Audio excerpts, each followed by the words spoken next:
Так, упражнение салки называется, на реакции. Без шага. Первый номер достает на плечевой сустав, касается, он убирает плечо и в ответ касается вот сюда же.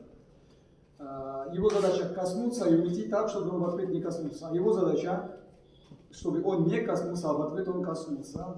Поехали. Без шага шаг не делать. Понятно. Сейчас подобное же упражнение. Стоим, пара. Моя задача, я первый номер, наступить или на эту ногу, или на этой ноге, неважно какой ногой. Задача второго номера перемешать ноги таким образом, чтобы я не смог наступить. Бегать запрещено, просто вокруг, немножко назад, чуть в сторону. Чем меньше движения занимает, тем лучше. Поехали. Если я коснусь, потом тот Будда, он меня касается в обратно. Поехали. Вот. Все, коснулся, поехали. Вот. Так.